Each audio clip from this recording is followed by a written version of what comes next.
I was really excited about this subject. I had just moved from corporate into the not-for-profit sector and knew that values and aligning my values with my work was so important, and I definitely got that out of this subject. It was a fantastic subject led by Jeff Martin.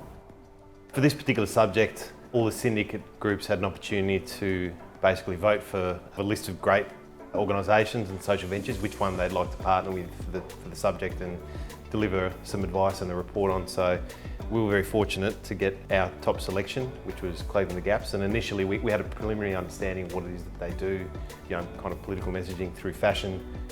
Aboriginal and political fashion, that's not new for Aboriginal people. We're born into it. Unfortunately, we're wearing our values on our tee and making statements from birth.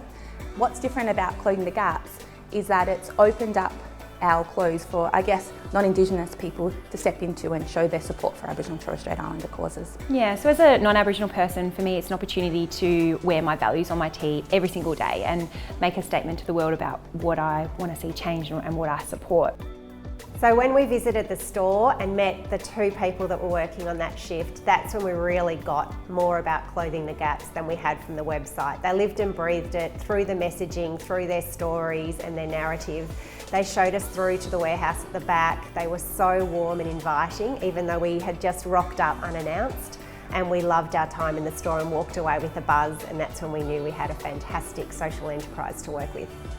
For me, I think it's just an awesome opportunity for community members to, who feel strongly about issues that have probably gone on for far too long, to really kind of show their commitment to various causes and their support of issues affecting the Aboriginal and Torres Strait Islander community through what they wear.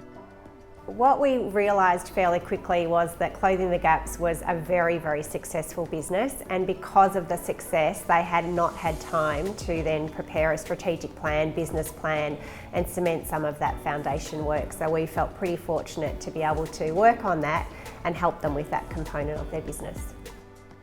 We go back to that document because at that point, before I received this strategy document, I thought strategy was a little bit of a waste of time until I got the document.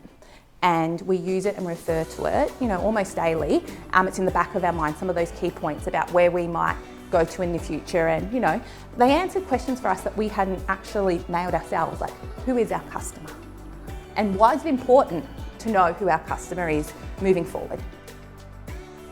For me, it was just an opportunity, probably two-part. Firstly, an opportunity to work with a bunch of lovable characters and people that really, from Sarah and Laura all the way through to all their staff, just welcoming, really were passionate about the issues and were just a pleasure to work with.